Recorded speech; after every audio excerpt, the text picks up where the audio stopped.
Hello, everyone. Just waiting for people to trickle in, and I hope all of you say hi just to let me know that you're here. Um, don't know about you, but I got my coffee ready. Anyway, yeah, I'm just waiting for everyone to trickle in. It's not quite 15 minutes, so um, I hope all of you are doing well this morning. It's approximately 10 after, or 8, approximately about 10 after 10, and I guess I'm live. Um,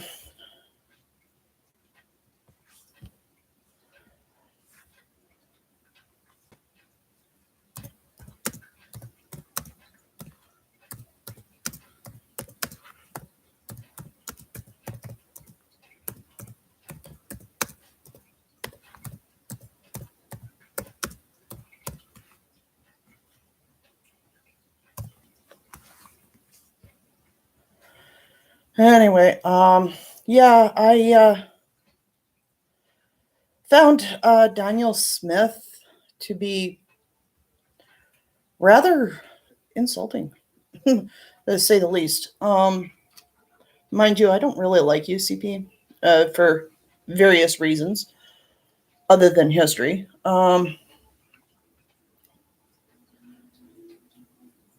I have a lot to say about the woman, none that are that great. Um, what can I say? About the indexing of that $600 that she's claiming that she's going to give out in January, is it? Um, yeah, that's $600. That's $100 over the next 6 months after January. So, what does that tell you? Is that an insult or is she buying your vote? To me, that's both an insult and she's buying your vote. Excuse my camera, it's not the greatest, so I know it's fuzzy. I hope that some of you can come in and join me and ask questions. Because there's a lot to talk about. And yes, you can comment on the whole 9 yards and stuff. And I really hope that you guys can join me here on my YouTube and comment and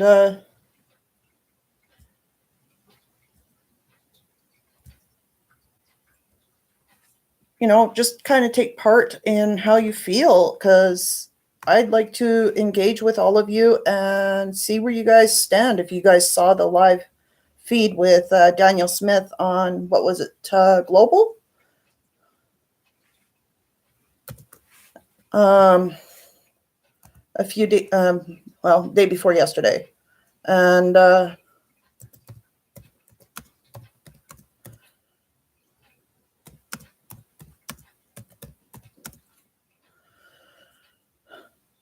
talked about health and all that stuff, and how she was going to supposedly make it better.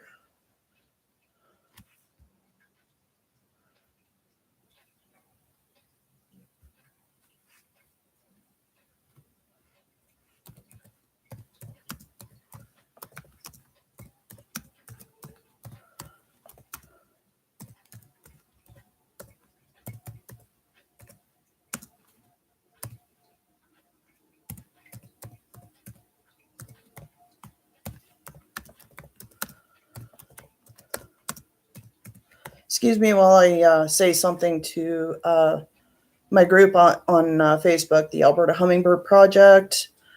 Just letting people know that I'm live right now, and hopefully some of you will trickle in this morning and join me for coffee, because I think coffee and talking is a good way to get the brain going. And maybe some of you have questions, some of you might have feelings about the whole thing. This thing that she's doing with healthcare privatization, oh my good Lord. Many years ago, Klein government tried to do the same thing with privatizing healthcare. And that went over like a lead balloon with a lot of Albertans.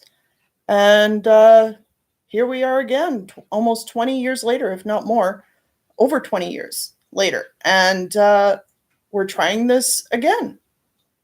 How many times do people have to run into brick walls or try things before they realize it doesn't work?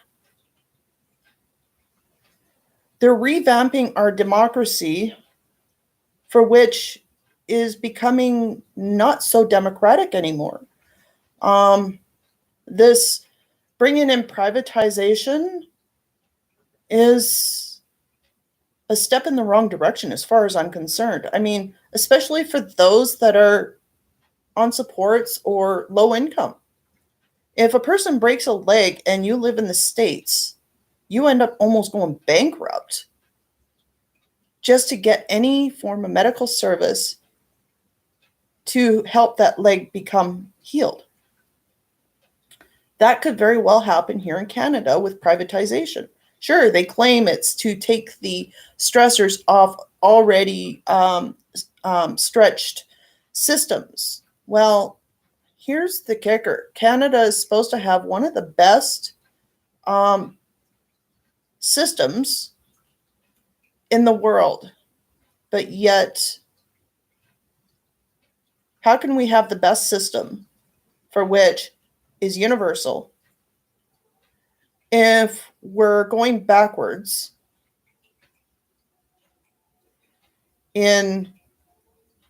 or going in the way of privatization and making it so that systems literally collapse? I mean, you take a look at our social service program. I do believe I saw a post where Mary Renault, and I'm only trying to quote what she said in her post about a social system for social services for which they brought in seniors benefits, for which before this happened, the system was already overtaxed.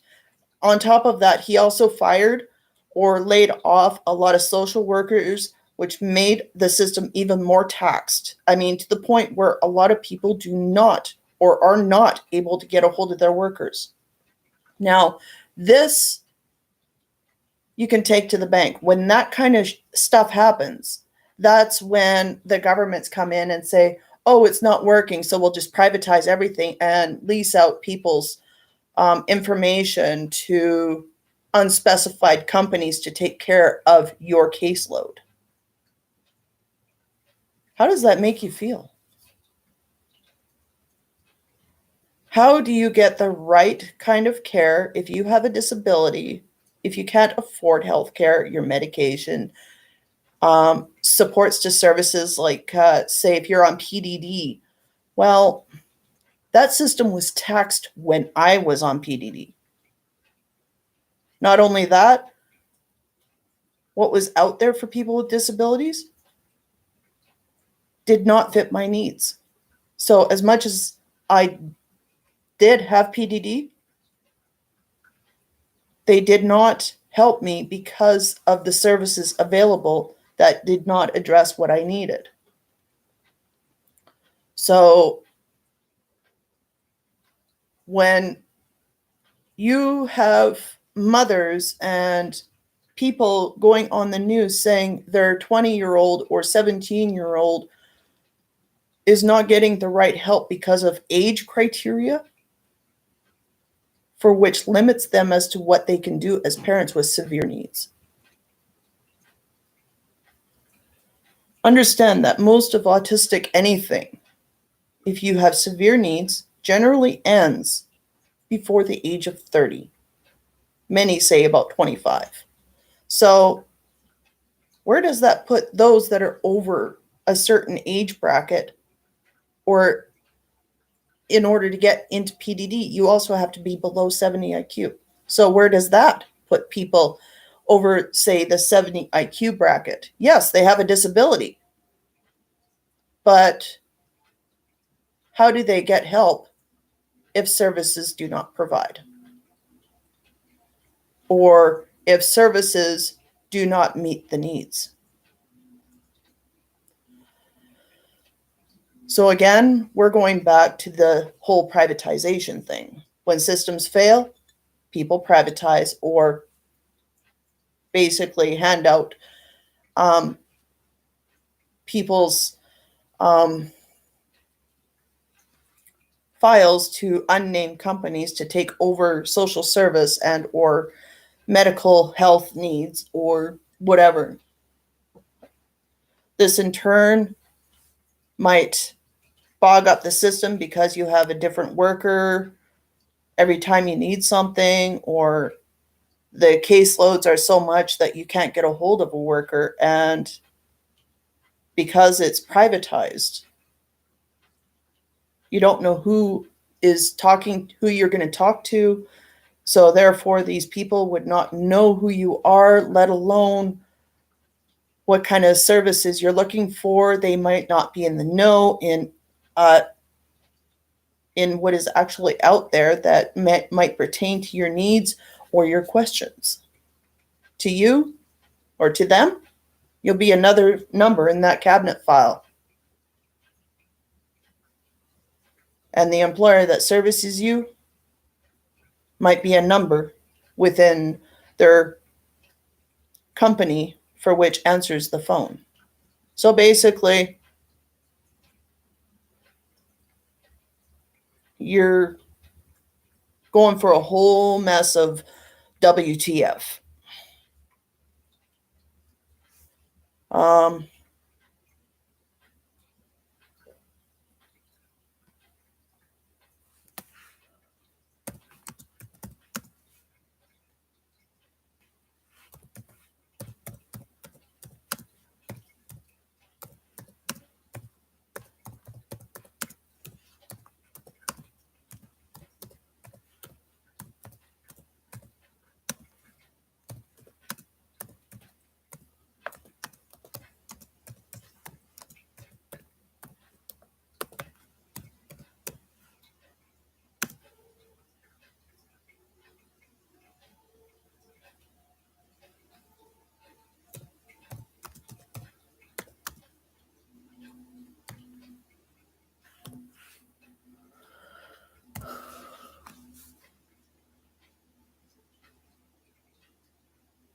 I really hope people come join me because there's a lot that needs to be talked about. Now, another side to Danielle Smith's speech on Global the other day, when she cited Klein, how many of you felt insulted when she decided to quote Klein? This is, now remember, this is the same person that went into a homeless shelter and dropped a whole bunch of change on the floor, insulted a bunch of homeless people and disabled people that were homeless, and told them to get a job in a drunken stupor. This is the same person who had a tribune travel across Alberta back in the 90s. I think it was like 95 to 2006. I'm not sure. Don't quote me on that. But when they came to Lethbridge, I was one of 700 barely standing room for which the tribune came. And though everyone was thinking about it, I had no filter at 23. And I stood up and told them what they can do with their ideas. And I also told them how it would impact my life. I can tell you right now, for a fact, that even though my life is a lot better than it has been in years, especially in the last 12 years, having the most special man in my life, the fact remains that person, Ralph Klein, destroyed so many lives when he went after AISH, PDD funding, FMS, health, education. He went all over the map when it came to cutting and harming people and harming people's lives. But yet, yes, you can thank Rachel Notley for that one. Anyway, that I wasn't the only one that was directly impacted with the cuts during the Klein era. But he also went and tried to privatize a lot of things. When I came to Alberta, did you know that under the Healthcare Act in Alberta, chiropractic, massage, and a few other things that are now privatized were a part of the medical in AISH? Yeah, I could get on my AISH chiropractic care, and I did so because of migraines. Nowadays, they would rather hand you guys fucking drugs, opiates, to take that pain away when all it takes is, for some of us, regular maintenance and chiropractic care or massage care. A lot of the things that were included on the AISH program back in the day should be reinstated.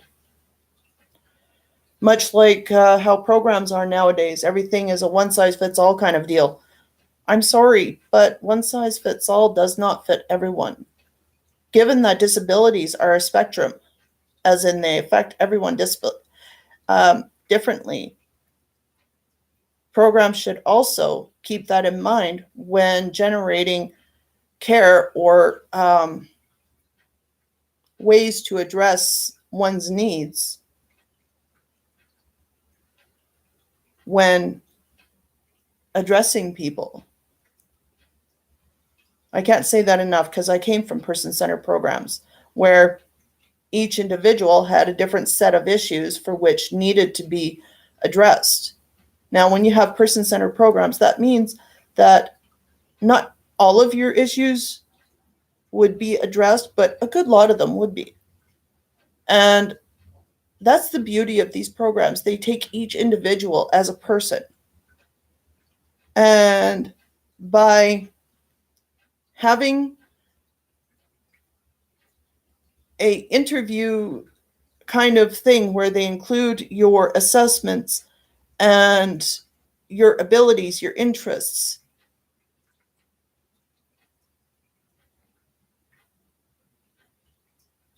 and they take that all into consideration and they make a program that fits your needs. This one size fits all does not fit all, trust me. When it comes to certain things, that's one thing that should never be addressed as a one size fits all. Much like medical needs, I'm sorry, but everyone has a different medical issue for which needs different approaches, so to say. And the older you get with a disability, the worse things kind of get. For some of us who are experiencing that, know all too well what I'm talking about. I know I'm saying a lot of ums because I have to think about what I'm trying to say because I need you guys to seriously understand. For those of us that have a hard time with trying to grasp what's going on. When we privatize or fund certain systems that are more private care, as in privatized, such as education, such as social service, such as mental health, such as PDD, such as health there's going to be a lot of things that are going to be missed when it comes to your mental health, your physical health, your child's education, especially if you're a mom that needs an EA for her child. Going to school, a good lot of you who need EAs for your kids because of the cuts to EAs and teachers' aides. If you qualify for things like that, because there's so few of those people, I feel your pain. Because those EAs are very important to have when it comes to the care and the needs of your child. Because not all teachers are trained for your child's needs. And those teachers also might have 40 kids to one classroom to take care of. So, how are they going to address your child who is not able to keep up or learn the same way as other children?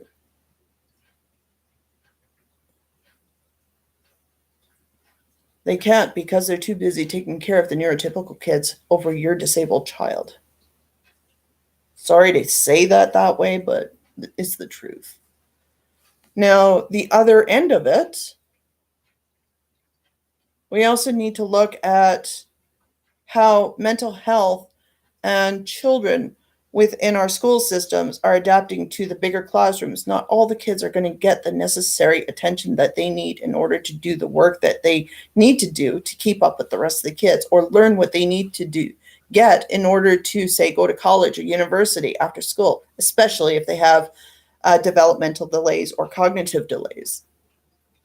Then there's the day programs for, say, parents that have adult children that are disabled. Well,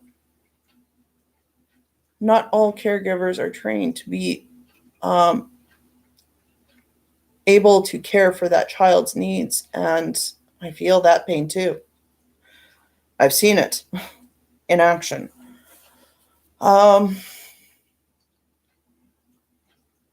Your health, your mental health, it's going to have a huge toll on you. And I'm sorry that all of you have to face that, especially if our systems go for naught and go for privatization and or are lacking in the ability to support your child or you as individuals with disabilities or seniors. It's sad, and it's a very sad reality, especially if come the next election, the UCP, if they come in, a lot of you are going to be suffering and a lot of you are going to be hurting. That $600 come January, yeah, that's $100 per month for 6 months. Make that stick. She's buying your vote with $100.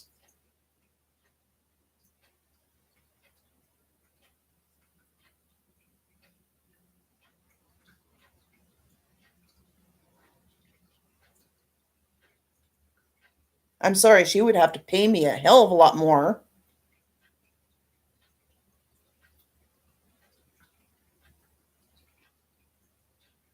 in order for me to even think about it for 2 seconds. But I'm sorry, but nothing the UCP or other fringe parties can do to make me vote for them, because as far as I'm concerned, I've seen the devastation that has happened over the years with UCP leadership. And I can tell you for one thing, even though she's giving you the $100 for 6 months, what about the rest of your life?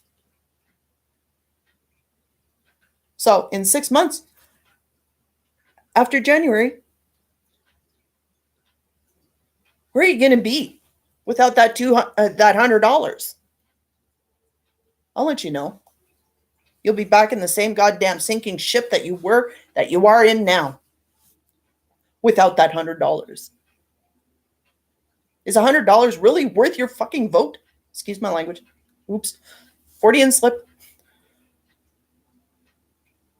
Truthfully, Is $600, $100 every single month over a 6-month period really worth your vote? Is $100 worth your humanity, your integrity, your, you know, your worth? What are you worth? She's basically telling you that $100 is all you're worth. I'm worth more than $100. Yeah, I'll take the $100. I'll go spend it on things that I need. But she ain't gonna get my vote.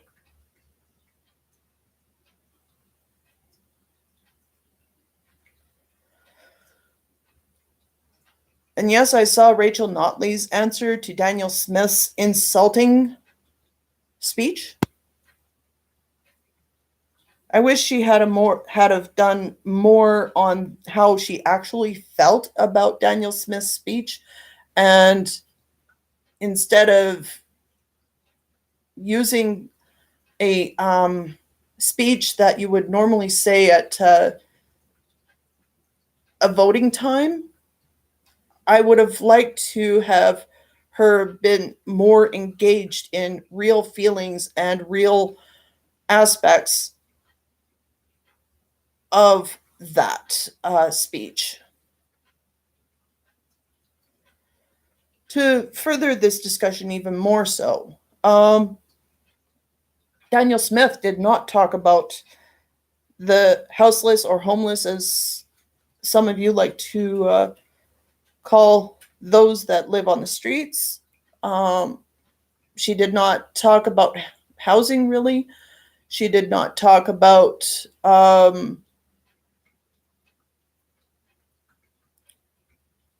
seniors. She did not go into anything but health, raising the cost of tax, raising the cost of indexing age. None of that. So that $100 is worth her vote, your integrity, your values as people? I don't think so. I really don't. Yeah, they're looking into raising or indexing age and taxes. Yes, they're looking into the housing issue of the homeless or houseless people.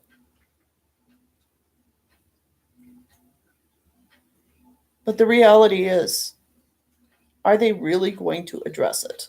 Are they really actually going to index age in regards to cost of living or inflation issues? The other side of it is that there are many people that are on age or going from one job to the next because they work 2 to 3 jobs just to support their child because they're, or to support themselves. But yet they're like me, they're married. They have no kids. But some of them might be on age. Some of them might be, well, like me, I've got about probably one main job plus caregiving plus house cleaning and whatever else I can find to survive. So I can help my husband pay the bills or put food on our table. These days, what we did make before all the inflation was enough to survive on. Now we're barely keeping our heads above water. We're struggling. That's bottom line. My husband works one big job and I work several little ones. And that's still not enough to live.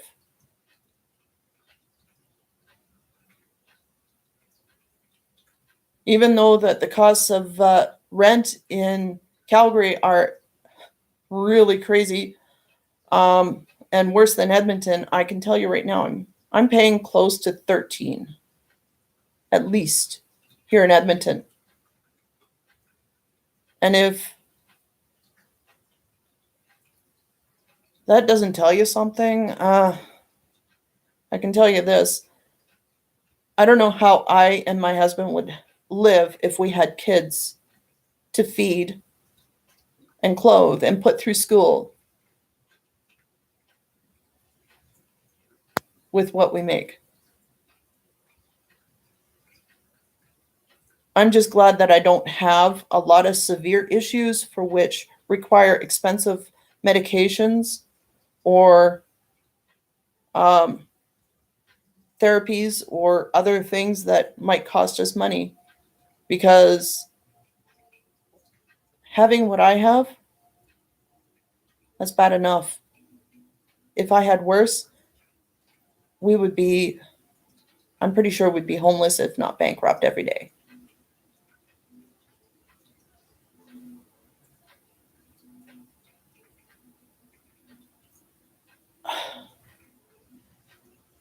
It breaks my heart to see what is happening within our communities, where in the Alberta Hummingbird Project, I saw two moms, one on the news, for which their child was homeless, addicted to drugs, and autistic, because even though his mentality is that of a 7-year-old child, there's no supports for him. And then on the other side of it, there was a 20-year-old girl whose disability was more than just neurodiversity, but there was physical and other medical and mental health issues for which she was being denied care. And that was directly from a mother. There was another one where a mother had a 17-year-old son that was taken from the park against his will, detained, and then dropped off at the nearest psych ward, for which he put himself through self-harm. It's not okay. It's not okay to treat people with severe needs, with any needs, um, in this manner. It's disgusting. It's beyond um, ridiculous, to the point where I'm having a hard time believing or understanding why our society thinks that this is okay, let alone understanding why it's even happening. Because in my heart and in my view, this is not okay. This is not cool with me. And I'm a caregiver by trade. I take care of people for a living.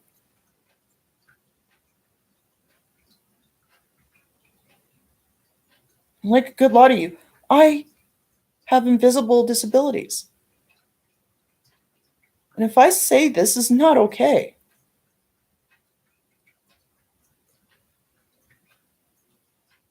then when is our government going to rise up and listen and say, okay, if people are saying that this is not okay, this is inhumane, and I'm sorry, but even though it might not be in the Charter rights, human rights, and Act of Canada, as far as I'm concerned, not being able to address or get needs for your adult child in regards to services to health or social service or mental health is a human rights violation.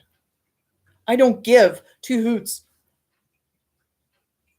And I did a little bit of reading up on some of our laws. Even though a lot of people cite that it is illegal to privatize things like health, I'm sorry, but I looked it up in the federal law.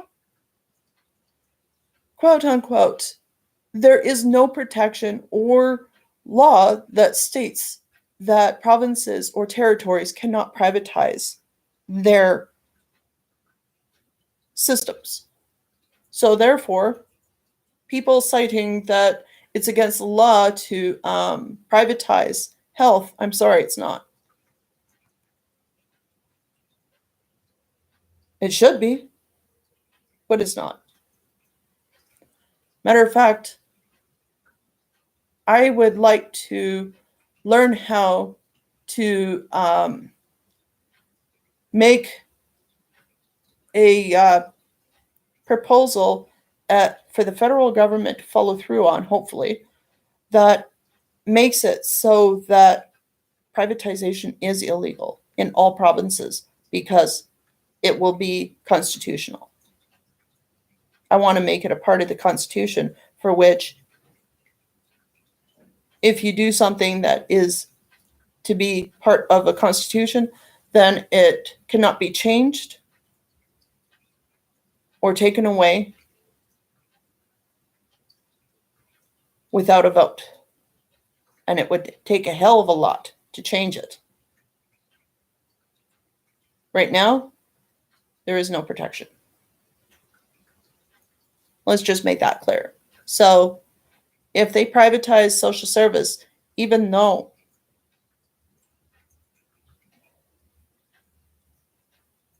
there's a lot of people on it that need it, I'm sorry, it's not protected. Much like our health, education, yeah, not protected. They're going to expect every single person, age or otherwise. If you have kids, you're going to pay out of pocket for your kids' health, your kids' education, your kids' mental health. And if you're on age, if they privatize your health, as in the benefits health card that you guys get, for which has been changed numerous times over the last 4 years, sorry to say, but you're going to have to pay out of pocket for those drugs if it all goes privatized. So, really think about it. Is $100 for 6 months really worth your integrity? Is it worth for you to vote for that person? And yes, I'm having a hard time saying person, because I have very little or no respect for UCP. They haven't given me enough reason to respect them.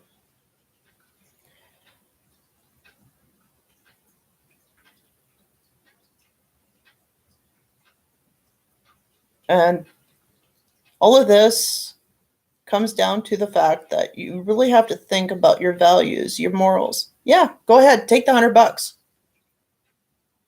But what she's proposing is buying your vote.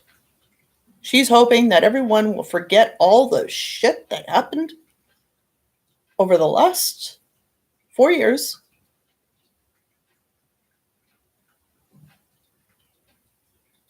Just because she bribed you with money. That's like putting a carrot in front of the freaking donkey just to make the cart move. She's throwing you a freaking carrot just to see if you move. Are you going to move? I hope you move at the voting tables to not vote for privatization. Think about who you're voting for. Think about what you believe in. Vote for the neighbor that might have a disability and is on age that you care about. Vote for the parent that has cancer, for which Danielle Smith, quote unquote, thinks that cancer is controllable, especially if you have stage 4 cancer or stage 3. If you think for 1 minute that all of Danielle Smith's rantings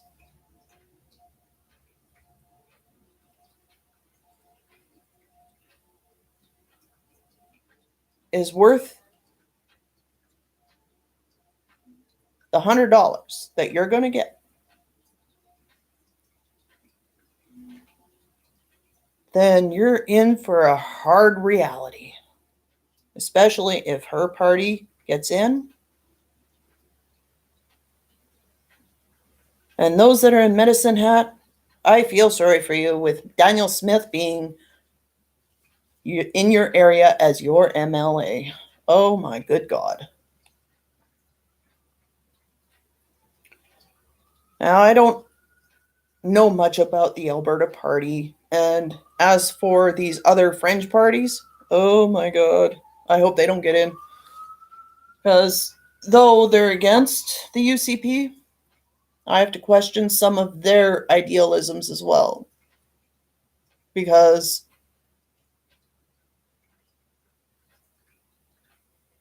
I don't get them. I don't understand this whole ideology thing where people have to pay for their health or have to or believe in conspiracy instead of actual facts and science.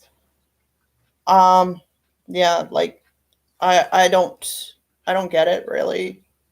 I kind of understand, but at the same time, yeah, I just wish that whoever is on here could actually say hi.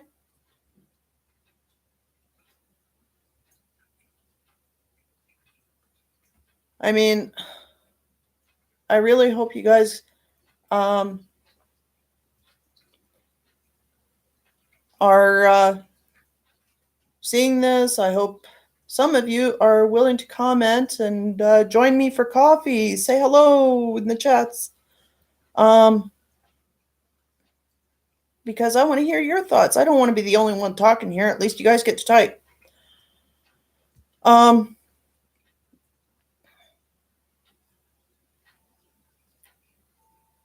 I really wish that you guys would say hello. Come and join me. Like it's on YouTube here on my channel. And I would really like to hear from your guys' thoughts and your guys' views on what was said on the speech or how you see things as people, how you feel about it. I want to know your thoughts. Honestly, I do. And I know that you guys deserve a lot more than $100 for the next 6 months after January. Frankly, it is absolutely revolting how this government thinks about people with disabilities and how people choose to think about people with disabilities. I mean, as far as I'm concerned, when it comes to having a disability, what people don't understand is that disability can come to them at any given time or day or age. And they're oblivious to that fact. Truth is, they will remain oblivious to that fact until it happens. Unfortunately, that's the reality for a good lot of people. Anyway, I've got to get some stuff done around here. And since nobody's talking, maybe I'll do another one later. Perhaps some of you will be on a little bit later on. Um, enjoy this video. I hope all of you have a good day, and I look forward to talking with all of you. Okay, catch you later.